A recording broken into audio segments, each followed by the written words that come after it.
Inilah yang dimaksud, jadikanlah, jagalah sholat 5 waktu itu untuk sebagai munajat pertemuanmu terhadap aku, kata Allah, dalam rangka nyembah. Ini jarang Pak Bu, ilmu ini jarang dididikkan kita sebagai umat Islam. Bagaimana cara sholat itu biar betul-betul hati merasakan kehadiran Allah? Jarang.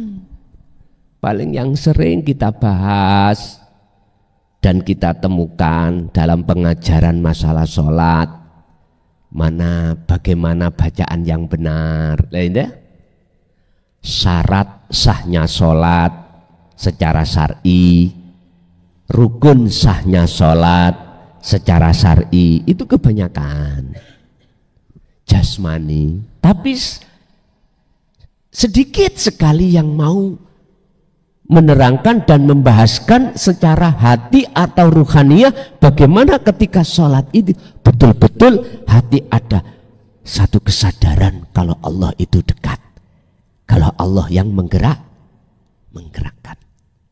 Jarang sekali. Makanya sholat sampean kali kula niki nggih paling tidak nggih pertama nggih gugur kewajiban, gitu. Paling tidak kita memohon pada Allah supaya dikasih pahala dan surga. Nah, gitu. Tapi hati kita yang kedua mesti dibawa nafsu kemana-mana. Ya, kita dibawa nafsu untuk ingat istri, suami, pekerjaan, apalagi hujan-hujanan gini, memean belum dientasi, udah kritik. Langsung pada saat itu mesti sampai kali, oh iya memeani, aku dipawan terno, ibu nggih. Begitulah kita. Makanya ini yang saya tunggu-tunggu, Bu.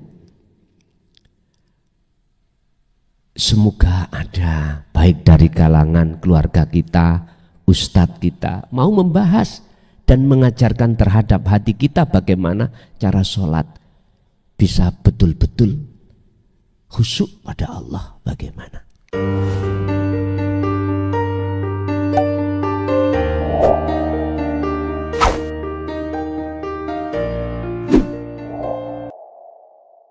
Bismillah, alhamdulillah, la haula wa la quwwata illa billah.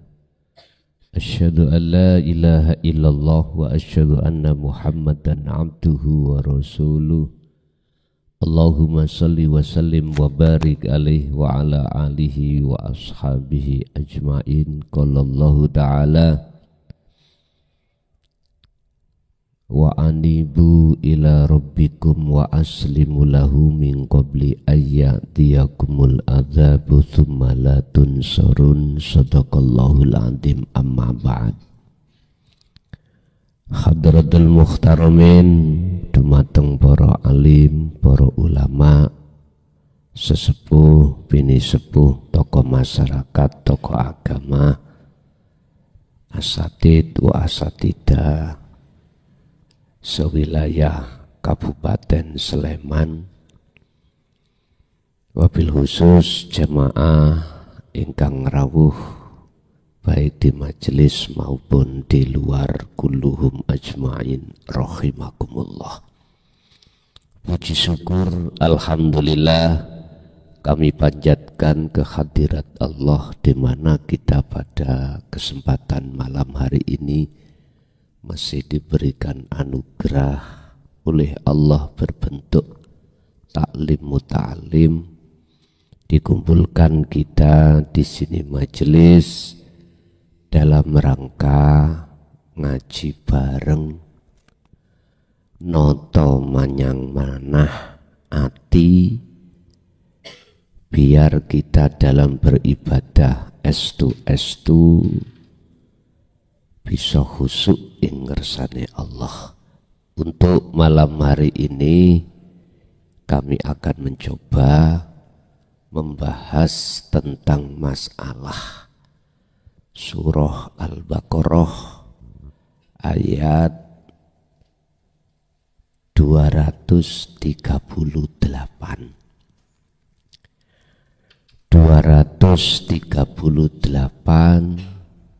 piye carane, bagaimana caranya ketika jenengan beribadah itu estu hati itu selalu koneksi terhadap Allah.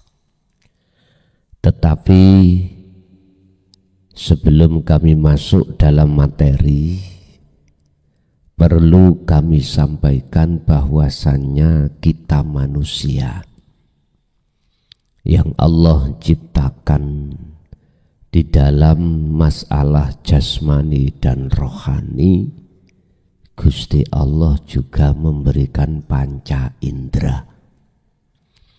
Baik panca indera yang mengenai jasmani maupun rohani. Kita lebih paham Bapak Ibu ketika panca indera kita bahas secara jasmani, ada mata, ada telinga, ada mulut, ada hidung, dan lain sebagainya. Pada malam hari ini kami akan menyinggung panca indera mata.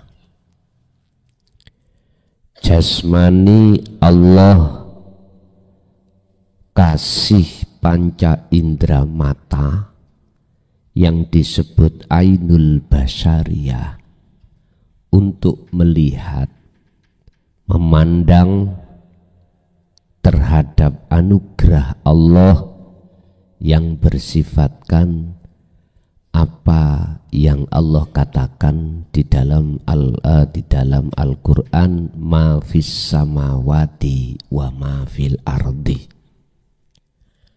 Apa perkara yang ada di langit dan apa perkara isi yang ada di bumi. Berarti mata dohir kita jasmani untuk memandang terhadap sesama makhluk supaya kita ingat di situ ada kekuasaan Allah. Ini Allah ciptakan memang semata-mata untuk kita ingat bahwasanya di sela-sela seluruh makhluk yang kita lihat, kita saksikan, kita pandang, itu tersimpan rahasia Allah yang disebut sebagai kekuasaan atau anugerah Allah. Ini anugerah yang berkenaan dengan hukum jasmani, dan ini Allah tata di dalam hukum yang Allah sebut sebagai syariatnya Allah.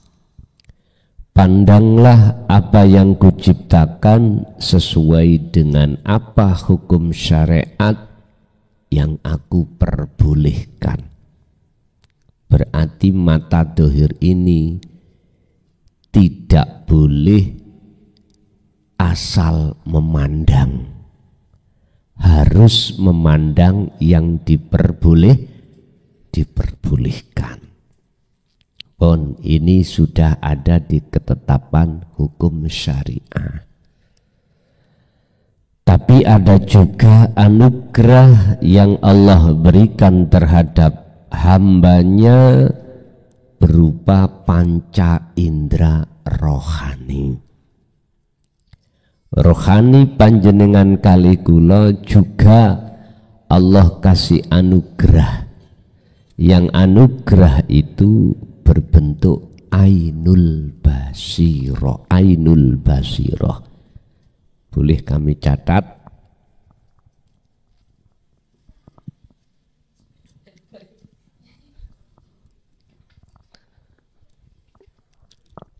Mboten napa-napa. Ainul basiroh ini mata ruhaniyah yang sering kita sebut sebagai mata hati, itu di dalam Islam disebut ainul basirah.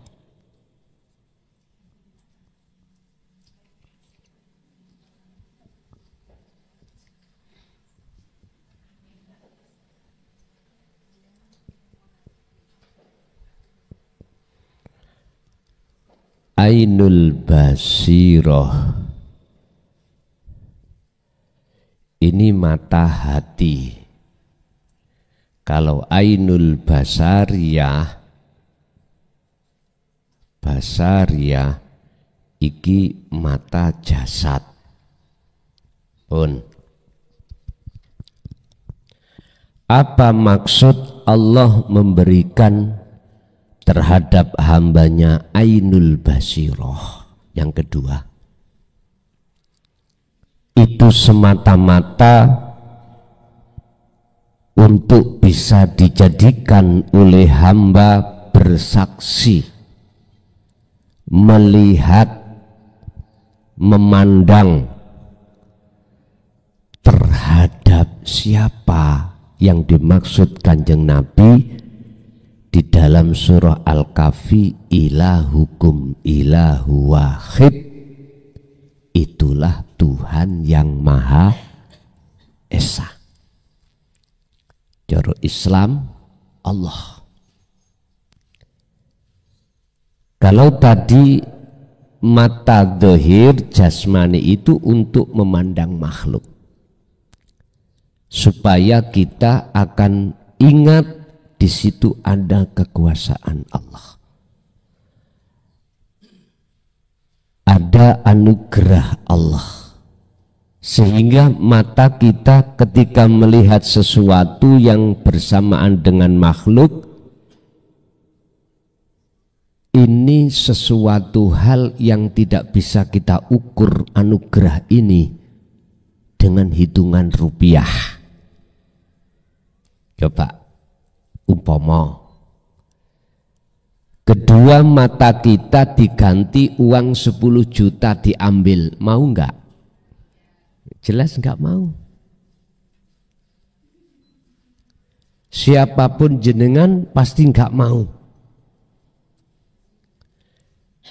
Padahal ketika saat mata dhahir bisa memandang sesuatu, itu seringkali kita enggak bersyukur pada Allah. Padahal itu umpama dinilaikan rupiah berapapun, saya yakin tidak ada yang mau. Kita yang bisa melihat diganti. Kamu saya ganti satu mata 10 juta, berarti dua mata 20 juta. Tak ambillah mata kamu, tak kasih 20 juta. Saya kira tidak ada yang mau. Leres Bu nggih? Itu pasti. Begitu besarnya nikmat Allah terkait masalah jasmani, belum lagi masalah panca indera, telinga, mulut, bisa berbicara, apalagi kesehatan yang lain. Nggak bisa kita ukur dengan ukuran berapapun, nggak bisa. Tapi mengapa kita umat manusia seringkali lupa dan tidak bersyukur? Alasannya cuman sederhana. Karena kita manusia ini masih belum mengenal dan mampu untuk memandang basiroh kita, mata hati kita terhadap sebenarnya siapa yang memberikan anugerah itu. Alasannya begitu. Coba kalau hati panjenengan kali kula, mata hati ini bisa memandang terhadap yang memberikan seluruh anugerah yang diberikan terkait jasmani ini, saya yakin jenengan pasti tidak ada waktu kecuali hanya bersyukur. La in syakartum la azidannakum wa la in kafartum inna azabi lasyadid. Jikalau kau mau betul-betul mensyukuri atas nikmat yang kuberikan, maka pasti akan kutambah nikmat yang kuberikan. Tapi sebaliknya, jikalau kau mengkufuri atas nikmatku, maka azabku yang amat pedih yang akan kuberikan. Bapak Ibu, urusan membahas anugerah panca indera jasmani yang Allah berikan, sebetulnya itu lebih mudah kita bersyukur kepada Allah daripada kita mensyukuri anugerah yang kedua, yaitu peninggal atau mata rohaninya kita. Ingat Bapak Ibu, anugerah yang kedua di sini adalah anugerah yang berkenaan dengan panca indera ruhaniyah. Satu aja, basiroh. Apa basiroh itu?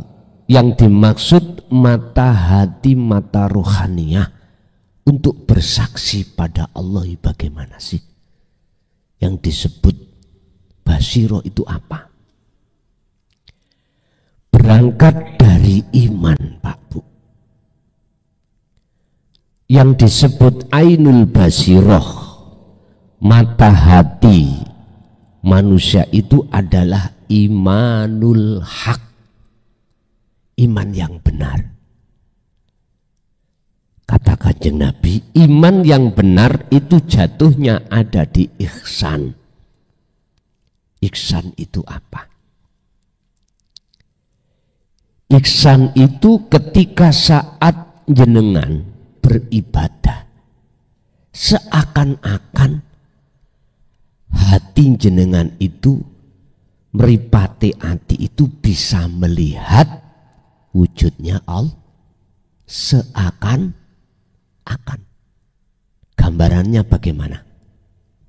Gini, ketika jenengan beribadah apapun, baik murni maupun tidak murni, dalam hati panjenengan iku muncul satu kesadaran bahwasanya bisanya panjenengan iki beribadah iku semata-mata digerakkan oleh Allah. Hati jenengan kesadaran yang seperti ini disebut mata hati jenengan itu bisa berfungsi. Makanya mengapa lewat hakikat syahadat jenengan kali kula asyhadu, bersaksi melihat la ilaha illallah. Mengapa jenengan iki asyhadu? Ketika asyhadu itu enggak boleh berhenti membaca la ilaha, wajib sampai ke ilallah. Niki yang memandang, yang bersaksi siapa? Ruhaniyah. Ruhaniyah jenengan. Kalau bahasa syariat lahir kita harus membaca asyhadu alla ilaha illallah. Prakteknya di hati jenengan harus muncul satu kesadaran, merasakan kehadiran wujudnya Allah dalam diri jenengan. Mana wujudnya Allah? Subhanalladzi asra bi'abdihi lailan.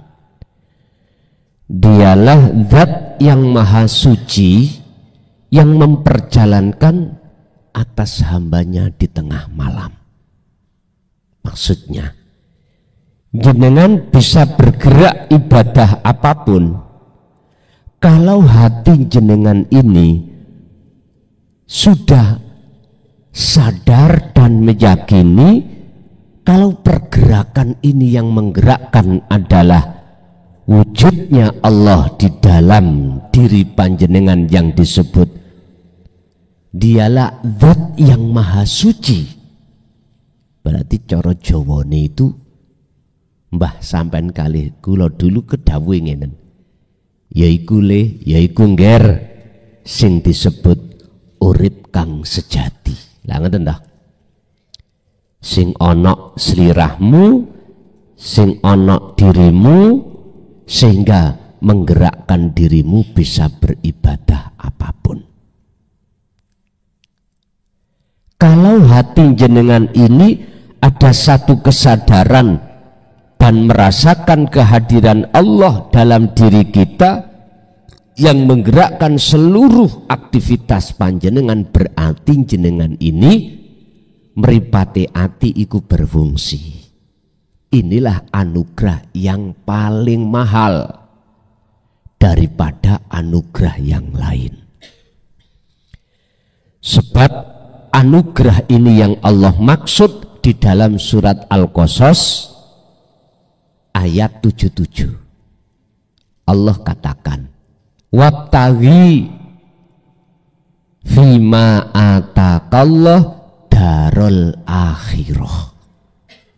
Raihlah, golekana, dapatkanlah fima ing dalem apa ataka kang nganugrahake ka ing sira sapa Allahu Gusti Allah. Raihlah anugerah yang Allah datangkan terhadap panjenengan kali kula. Anugerah yang mana? Disebut dalam ayat itu yaitu darul akhirah, negeri akhirat, negeri ruhaniyah. Inilah yang kumaksud ainul basirah sudah berfungsi. Jenengan ajeng sholat sebelum takbiratul ihram, bila mana hati sampan ada satu kesadaran merasakan kehadiran Allah di dalam diri jenengan yang segala-galanya, artinya Anda berdiri yang mendirikan Allah, rukuk yang merukukkan Allah, sujud duduk semua Allah. Bila mana hati sampan itu terlibat di dalamnya, sudah di zona ini, maka inilah yang dimaksud anugerah yang kekal. Sak gedene anugerah ora ono maneh kejaba anugerah pemberian Allah terhadap hati jenengan bisa merasakan kehadiran Allah. Niki yang disebut darul akhirah.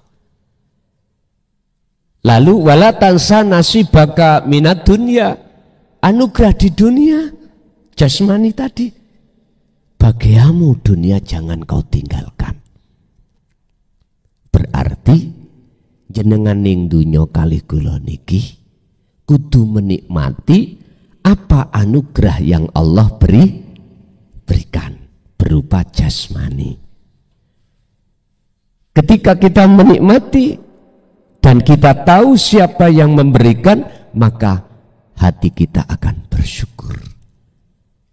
Umpama Pak Bu jenengan mata dohir tidak dikasih Allah anugerah bisa mendelok, melihat, sampai sakit dugi mberi kita. Mboten. Umpama anugerah Allah yang berhubungan dengan sifat sama, pendengaran, salon digowedekne tapi kita nggak bisa mendengar. Terus pundi? Apa ilmu yang disampaikan jelas jenengan gak krungu, boten midhangetake, otomatis tidak akan paham. Sampai umpama kula ganti duit 5 juta.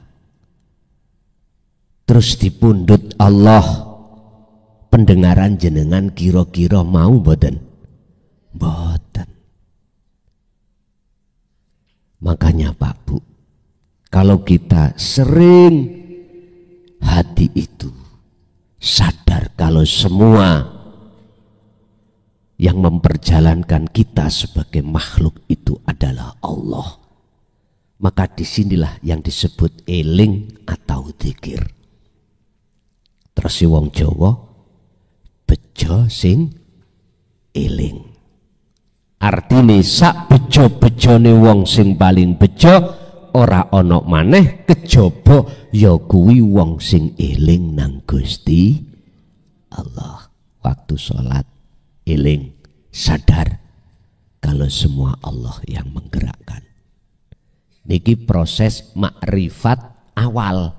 Jadi Bapak Ibu yang sudah senior, saya giring seperti ini karena memang saudara-saudari kita masih dalam kondisi perjalanan awal. Jadi cek mboten bingung, ngoten lho. Pun.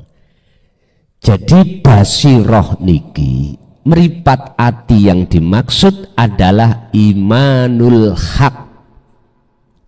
Imanul haq iku iman yang benar, yang Kanjeng Nabi dawuh disebut ihsan. Ihsan. Ihsan itu artinya benar. Benar. Satu contoh, jenengan yang belum pernah ketemu saya itu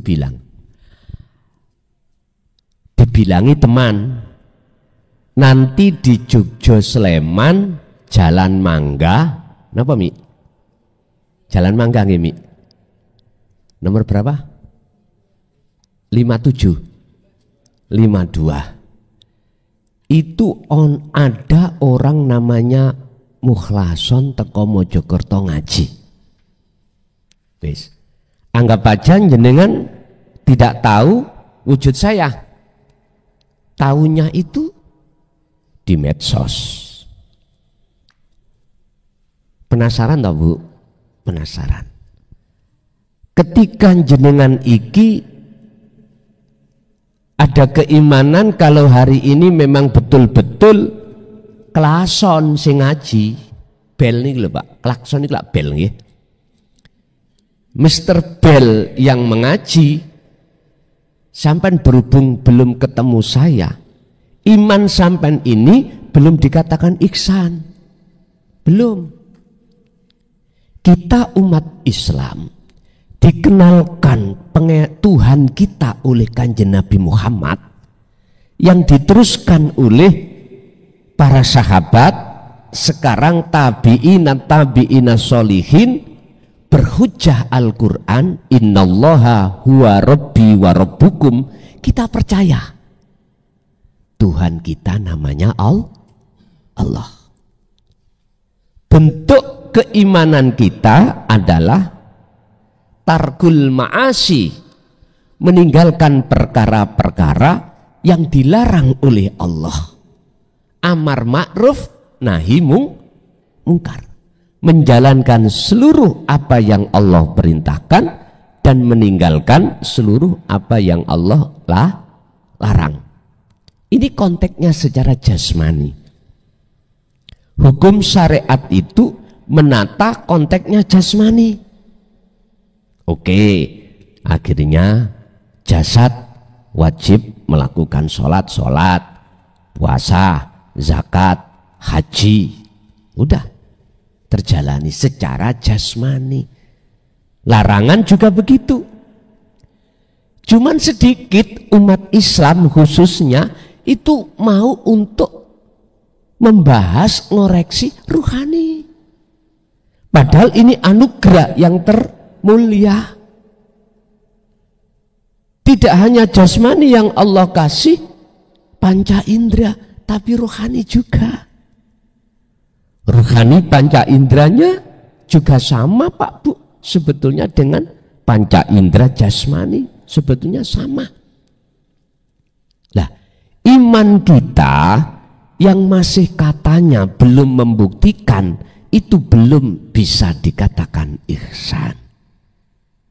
Jenengan tadi sebelum kesini dan bertemu saya, walaupun benar yang mengaji adalah bel, ya toh, sami mawon toh, klakson itu lah bel toh, sami lah pas, sami mawon nama mawon. Ini belum dikatakan ihsan. Islam sudah, iman kita sudah. Bentuk bukti kalau kita iman yang belum ihsan ya, amar ma'ruf nahi mungkar secara jasmani, tapi rohaniyah belum. Buktinya kok belum? Waktu saya menjalankan ibadah-ibadah mahdhuf, ibadah-ibadah yang Allah perintahkan, hati saya belum merasakan, belum sadar kalau geraknya itu digerakkan oleh Allah. Justru dalam hati saya merasa saya bisa gerak sendiri, saya bisa sholat sendiri, saya bisa ibadah sendiri. Padahal Allah katakan, inna sholati wa nusuki wa mahyaya wa mamati iku lillahi rabbil, milik Allah semuanya. Artinya bisanya terjadi ibadah sholat atau ibadah-ibadah yang lain karena digerakkan Allah. Hati jenengan kalau belum sadar kalau semua ini sumber bisanya terjadi dari Allah, yang Allah itu sangat dekat pada jenengan Pak Bu, dalam hal kedekatan Allah pada kita sebagai makhluknya, itu di dalam Al-Quran tidak ada yang mengatakan satu ayat pun kalau Allah jauh. Allah itu dekat. Sedekat apapun Allah, jikalau hati jenengan ini, ruhaniyah jenengan ini tentang anugerah belum jenengan kenal, dekat akhirnya menjadi jauh. Coba ibu bapak punya telunjuk, dekatkan terhadap mata dohir jenengan, dekat, kelihatan enggak? Malah justru tidak kelihatan. Laksana seperti itu. Saking dekate wujude Allah terhadap basiroh panjenengan kali kula, akhirnya menjadi basiroh jenengan kali kula tidak bisa melihat. Allah katakan, pesankan terhadap kanjeng Nabi Muhammad sallallahu alaihi wasallam, wa idza sa'alaka ibadi anni fa inni qaribun. Muhammad, dalem Gusti, jikalau hambaku bertanya tentang diriku, jawablah, fa inni qaribun, aku iki dekat. Bapak Ibu, sedikit mawon kula unggahne titik nggih. Pundi sih miturut ayat itu Allah dekat, kewujudannya mana? Hidup dalam diri jenengan. Karena hidup dalam diri jenengan kali kula inilah akhirnya jasad sampean kali kula bisa bergerak.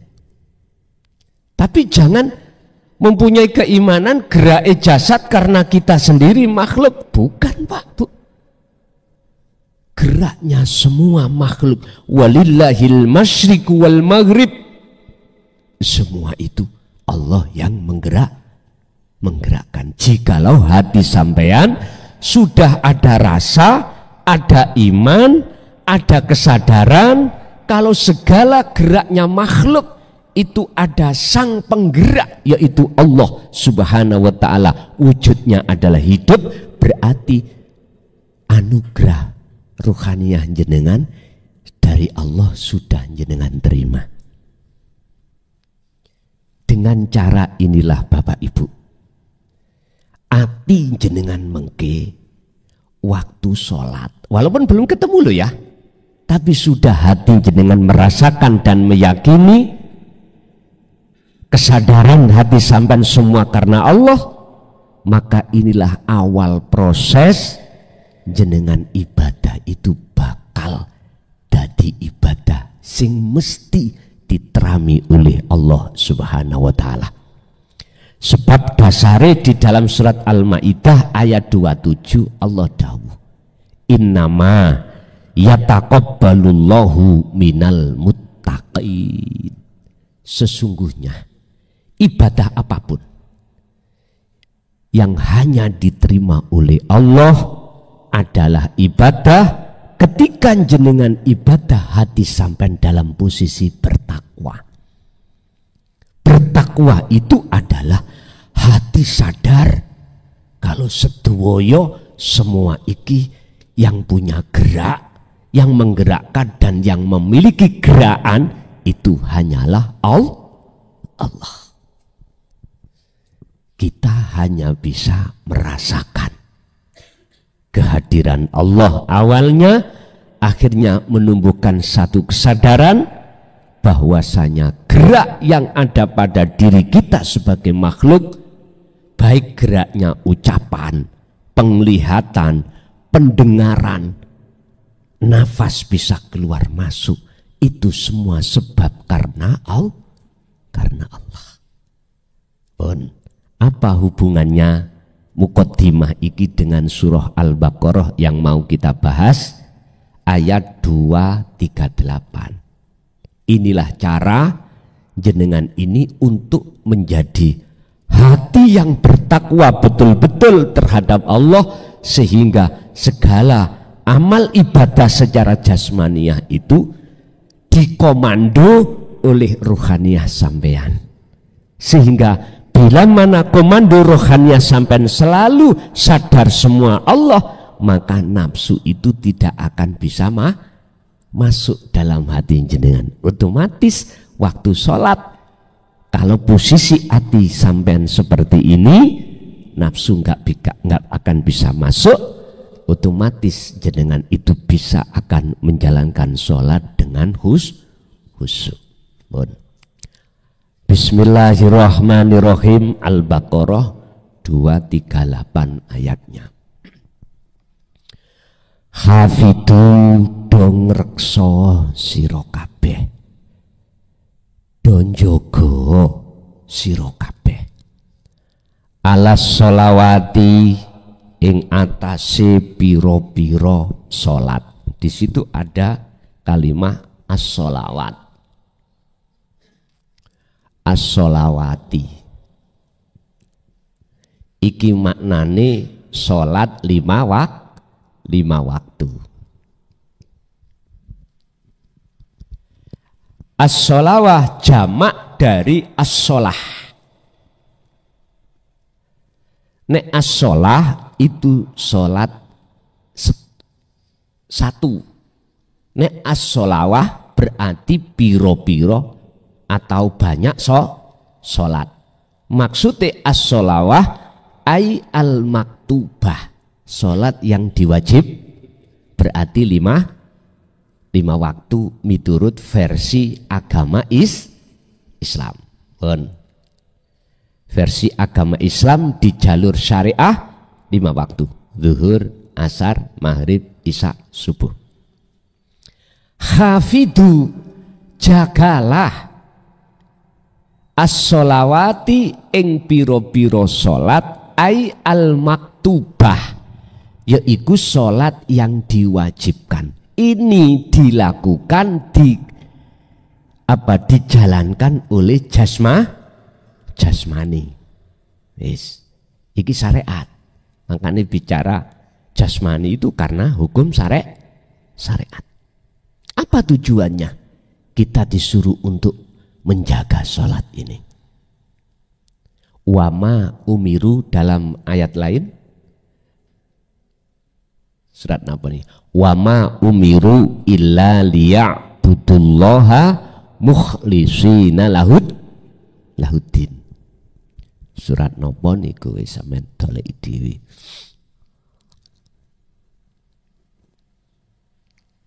Surat Qayyimah. Ngoten. Karena ditutup Qayyimah. Qayyimah iki lurus, artinya lurus. Bon. Apa tujuannya? Menyembah.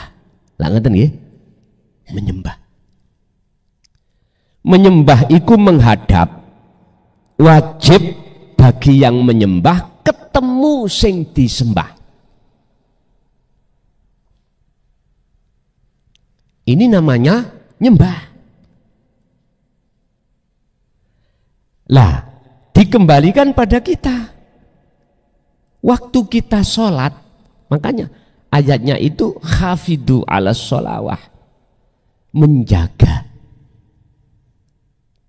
Tidak hanya sekedar melaksanakan atau mengerjakan, tapi menjaga.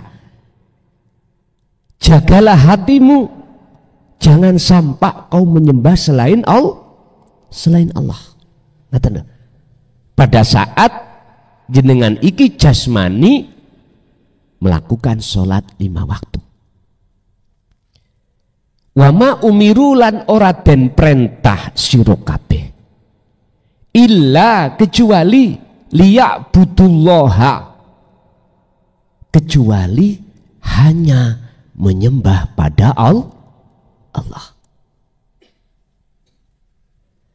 Posisi yang dikatakan nyembah itu adalah asyhadu alla ilaha illallah. Hati jenengan, ruhaniyah jenengan harus bersaksi memandang terhadap wujudnya Allah. Pundi gambarani kalau dikatakan memandang wujudnya Allah, dalam hati sampean sudah ada kesadaran, merasakan, mengimankan bahwasannya olehnya Anda bertakbiratul ihram, Anda ruku, sujud, duduk, semua aktivitas dalam sholat itu bisanya terjadi semata-mata sumbernya dari Allah. Kesadaran hati yang seperti itulah yang disebut sebagai asyhadu, itu bisa sampai pada illallah. Saya bersaksi sesungguhnya tidak ada Tuhan yang wajib kusembah kecuali Allah.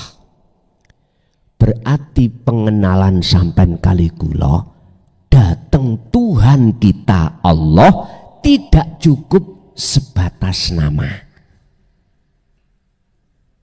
Kita harus paham, kenal Allah juga sifatnya. Besok bulan depan akan kami bahas tentang masalah sifat-sifat wajib Allah, mohal Allah, jaiz Allah.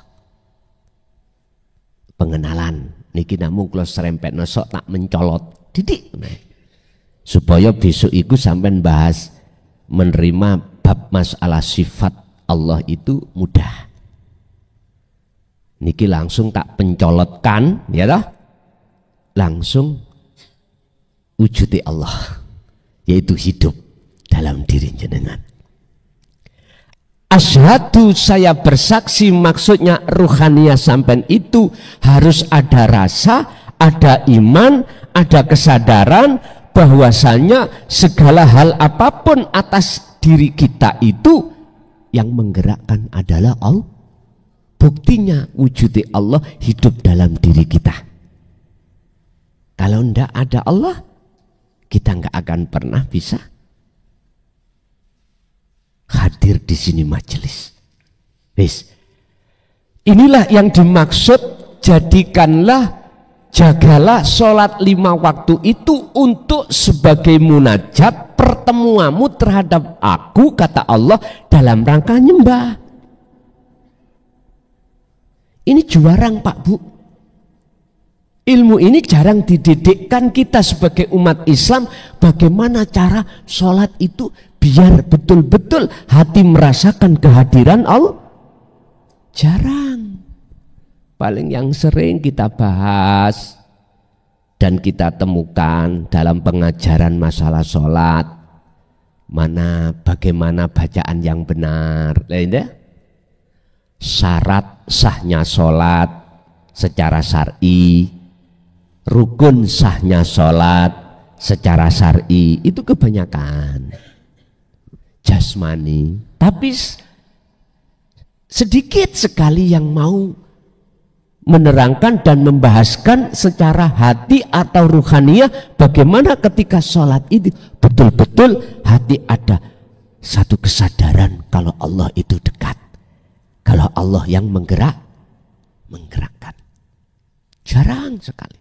Makanya sholat sampean kali kula niki nggih paling tidak nggih pertama nggih gugur kewajiban, nggih. Paling tidak kita memohon pada Allah supaya dikasih pahala dan surga. Tapi hati kita yang kedua mesti dibawa nafsu kemana-mana. Ya, kita dibawa nafsu untuk ingat istri, suami, pekerjaan. Apalagi hujan-hujanan gini, memean belum dientasi, udah kritik. Langsung pada saat itu mesti sampai kali, oh iya memeani, aku dipawan ternong ibu nggih. Begitulah kita. Makanya ini yang saya tunggu-tunggu, Bu. Semoga ada baik dari kalangan keluarga kita, ustadz kita mau membahas dan mengajarkan terhadap hati kita bagaimana cara sholat bisa betul-betul khusyuk pada Allah bagaimana. Masalahnya saya sendiri nggih tambah suwi umur tambah kathah nggih akhiri yo game over. Lah ngoten nggih. Mate. Gak mungkin terus wong Kanjeng Nabi piyambak ae ngoten kok. Salah satu sahabat terdekat Kanjeng Nabi yaitu Sayyidina Umar yang tidak percaya kabar kalau Kanjeng Nabi wafat, ngamuk nih. Lah memang karakteris Sayyidina Umar itu orang keras, nggak menginginkan Kanjeng Nabi sedo, nggak menginginkan Kanjeng Nabi itu lekas berangkat. Tapi apa dikata kullu nafsin dha'iqatul maut. Kanjeng Nabi sampun dawuh innama ana basalu mithlukum. Aku itu sama dengan kamu, sama manusianya. Haus ya minum air, lapar ya makan. Tapi ruh apa minum air kalau haus? Enggak. Lapar hausnya ruh itu karena ruh itu jauh dari Allah. Butanya mata hati kita dikarenakan kita sering lupa pada Allah. Itu yang menjadikan kebutaan hati kita. Pun Bapak Ibu, tetap kami berdoa muga-muga semakin zaman semakin tambah bermunculanlah generasi-generasi penyampai tentang masalah ilmu kerohanian untuk bisa betul-betul beribadah itu khusyuk ing ngersani Gusti Allah. Hafidu do jogo sira kabeh ala sholawati terhadap sholat 5 waktu untuk kau jadikan sebagai wasilah atau jalan munajat Anda bertemu Allah. Tapi fakta di lapangan oleh karena kita belum mengenal tentang ilmu tauhid, nggak bisa Pak Bu, hati jenengan iki bertemu Allah. Mboten saged. ketemu nih malah urusan-urusan dunia. Yes, memang seperti itu. Inilah proses kita kalau kita itu memang betul-betul belum dikasih Allah anugerah yang bersifatkan darul akhirah ruhaniyah. Dalam surah apa tadi? Al-Qasas ya, ayat 77. Bon.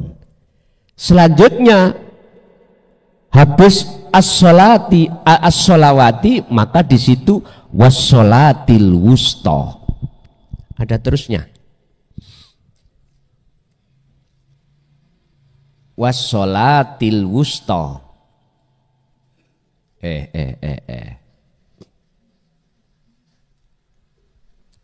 Ya tenang.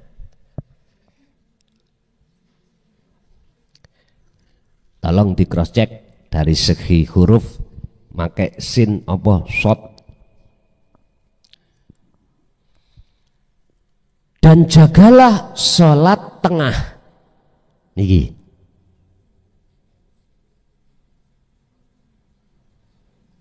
As-sholah itu jamak sholawat. Kalau sholat itu sholat tunggal, sholat satu. Al-wusta tengah. Ini ulama sak dunyo. Sak dunyo loh, boten sak Jogja, boten. Sak dunyo. Itu khilaf. Al-wusta maknane tengah. Ada yang mengatakan asar. Ada yang mengatakan maghrib. Padahal asar maghrib itu sudah masuk as-sholawah. Menurut kami, ulama sak dunyo belum ada yang berani mengatakan was-sholatil wusta itu adalah sholat yang terjadi pada ruhaniyah. Karena ketidakmampuan kita sebagai ulama masuk di dalam tafsir mutasyabihah. Niki persoalannya. Sebab tafsir itu yang tahu cuman Allah. Karena pandangan basiroh kita itu belum dibuka oleh Allah, dikarenakan kita tidak mau menerima anugerah akhirat tadi. Ini persoalannya. Nyun sewu, was-sholatil wusta, mohon izin, ini saya terjemahkan sholat yang dilakukan oleh ruhaniyah. Kalau as-sholawat 5 waktu itu sholat yang dilakukan oleh jasmaniyah. Mohon maaf yang pernah ngaji ning Romo ilmu sejati, itu namanya wahwa as-sholatun daimun, sholat daim. Kalau kita bicara sholat daim, sholatnya ruh 24 jam Pak Bu, bukan 5 waktu aja. Lu kok bisa? Pundi hujai? Sampeyan goleki ning surat nopo? Tak wacakno ayati. Ngeten. Wa ma khalaqtul jinna wal insa illa liya'budun. Surat apa? Ad-Dzariyat ayat 56. Ad-Dzariyat ayat 56. Allah dawuh, aku tidak menciptakan jin dan manusia kecuali hanya untuk jenengan kali kula 24 jam. Baik keadaan sadar atau tidur, nafas sampai niku kan terus berjalan toh. Wajib jenengan kali kula nyembah Allah. Wajib. Tidak hanya 5 waktu saja. Ini kalau saya bicara wassolatil wusta lo ya. 24 jam. Saya katakan sholat tadi adalah nyembah. Di dikatakan nyembah yang benar, yang menyembah harus ketemu yang disembah. Bab masalah ketemu niki tahapannya beda-beda, Pak. Bab masalah makrifat pada Allah tingkatan kita sendiri-sendiri. Tingkatan makrifat nyembah yang benar yang paling rendah adalah fa'ilam takun. Jikalau kau tidak bisa melihat Allah, ihsan loh, ini masalah ihsan. Ya kau harus merasa selalu dilihat oleh Allah. Berarti jenengan merasa geraknya kita itu hanya digerakkan oleh hati sadar. Di situ berarti inilah makrifat yang paling rendah. Ini cara sampean ikut untuk menyembah dengan benar. Dan ini proses. Walaupun belum dikatakan makrifat yang kafah sempurna, ya otomatis ada prosesnya dulu. Ada yang digerakkan, ada yang menggerakkan. Berarti masih ada dua.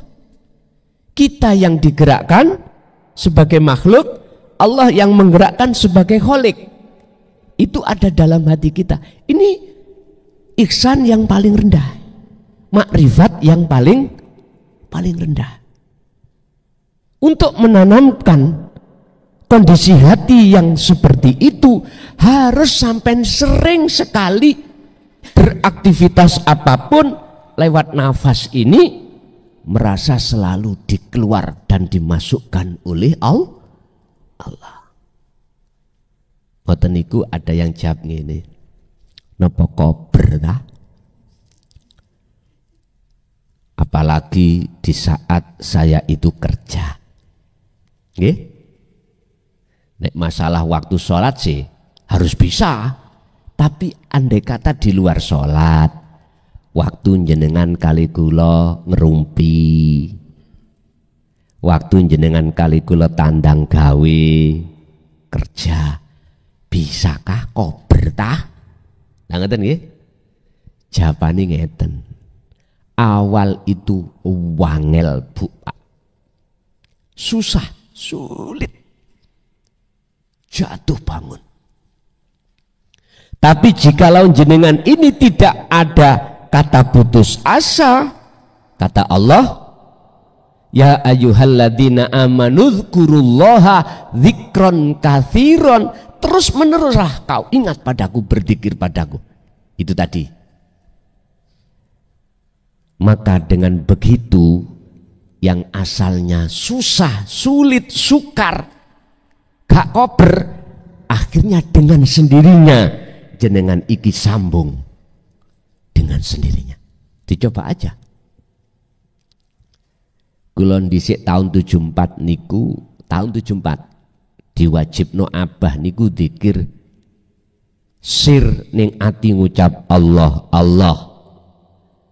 Satu hari satu malam 20.000. 20 ubi lah ngoten nggih. Itu untuk melatih. Memangnya kalau bahasa saya jangan jenengan hitung pun sak kobere ae. Sailing ae. Nyun sewu. Justru apa yang kusampaikan iki dzikir apa yang disampaikan abah saya terhadap saya luwih dukur jenengan iki. Nggih. Nek dulu saya itu hanya disampaikan dzikir siri. Sementara jenengan ini tadi saya sampaikan dzikir sirul asror atau dzikir rasa kesadaran. Lah dzikir sir nanti kusampaikan bulan depan. Jadi tak kelitung telekung biar cepat sampean nanti memahami dzikir siri lewat sifat-sifat Allah mudah. Kalau dzikir kesadaran, dzikir rasa itu, dzikir sirul asra sudah jenengan dapatkan keterangannya nanti mudah. Niku maksud saya mekaten. Ibaratin jenengan nek kepingin pelajaran kelas 1 iku SD itu mudah bagi jenengan dadi kelas 6. Nggih? Paling tidak dadi kelas 3. Wah, engko mudah sampean pelajaran kelas 1. Sampai dulu kan ini masuk kelas 1 kok terasa angel pelajaran. Nah ngoten nggih. Suwe-suwe terus munggah kelas loro. Terus ndelok pelajaran kelas 1 kok gampang. Begitulah proses. Lah sampean saiki tak uncalno. Kelas 6 langsung. Nanti pelajaran kelas 2, kelas 3, kelas 4 biar gampang sampean iki. Ngoten. Wis mboten napa-napa walaupun kula diseneni gak miturut aturan mboten napa-napa.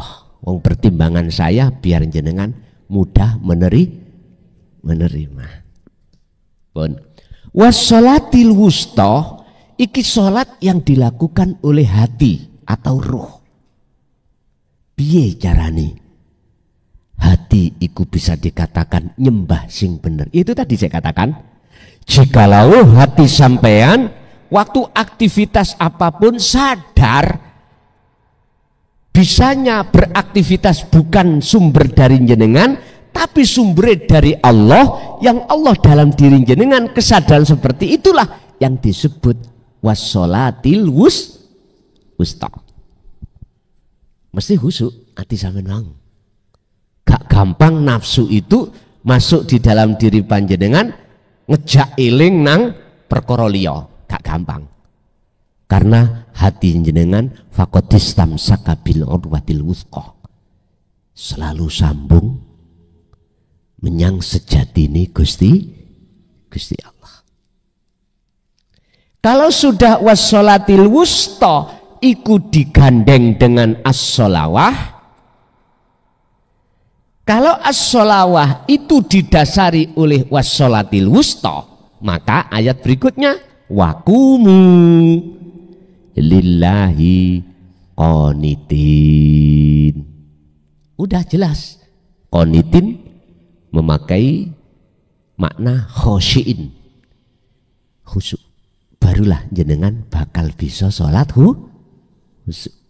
Dicoba mawon mengke dalu sholat tahajud atau hajat, sebelum takbir hati jenengan harus merasakan kehadiran Allah. Sadar takbir sampean iki karena ditakbirke oleh Allah, rukuk sampean dirukukkan Allah. Coba tak jamin biasa sholat tahajud 2 rakaat 2 menit dadal, iso-iso 5 menit gak kroso, tapi gak kroso capek, tapi justru hati sampean tentrem. Dan atau aktivitas lain. Sebab manusia ini Pak tidak mungkin secara dohire kuwi sholat secara syariat terus menerus, gak leren-leren, gak mungkin. Kadang nggih dahar, nggih jenengan nggih ngunjuk, jenengan nggih main HP, jenengan iki aktivitas apa mawon. Lah piye carane ketika jenengan aktivitas apapun, kerja, makan, minum dan lain sebagainya itu bernilai ibadah. Sebab Allah sampun dawuh surat apa tadi? Ad-Dzariyat ayat 5, 6. Wa ma khalaqtul jinna wal insa illa liya'budun, dan tidak aku ciptakan jin dan manusia kecuali hanya menyembah.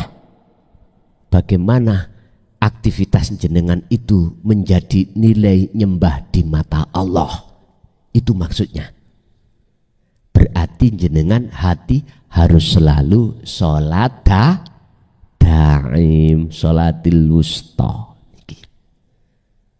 Kan mboten enten jungkar-jungkiri toh nek sholatil wusta. Mboten enten. Jasad sampai aktivitas apapun tapi hati iku eling nang Allah, alias sadar kalau bukan kita yang bisa beraktivitas, yang beraktivitas yang bisa cuman Allah. La haula wala quwata illa billahil aliyil azim. Sifat kita makhluk itu tidak punya daya upaya untuk melakukan, bisa melakukan apapun, enggak. Kekuatan untuk melakukan apapun, enggak. semuanya itu terjadi illa billah, semata-mata sumber datangnya dari Allah. Pun nek sadar kaya ngeten, berarti jenengan telah melaksanakan sholat wusta, baru saged khusyuk. Pun niki Bapak Ibu, ngajiku gak usah suwi-suwi, sing penting cekak, nyun sewu, jelas, bisa diterima, lalu dipraktekkan.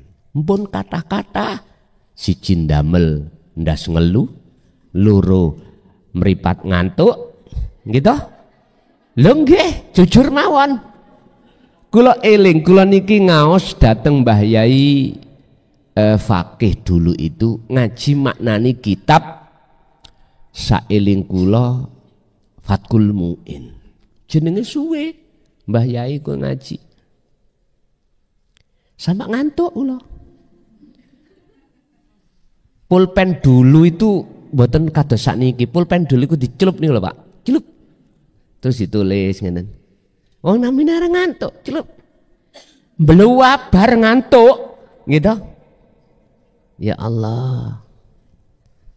Tapi kula ikhlas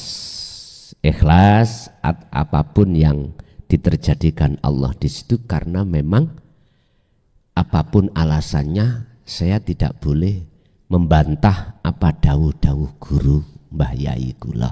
Walaupun lama tetap saya ridho ikhlas. Walaupun ini kiwau melabar mboten apa-apa. Nah sekarang kula ubah sistemnya. Ngaji titik, cekak, jelas, paham, dilakoni, beres. Besok wulan ngarep ngaji maneh. Lha ngoten lho nggih. Pun Bapak Ibu, yang terpenting adalah materi yang kami sampaikan. Ada yang kurang paham bisa langsung bertanya di majelis. Alhamdulillahirrabbilalamin. Video telah kita simak. Semoga apa yang disampaikan oleh beliau bisa bermanfaat. Kami selaku admin memohon maaf yang sebesar-besarnya. Akhirul kalam, wabillahi taufiq wal hidayah. Wassalamualaikum warahmatullahi wabarakatuh.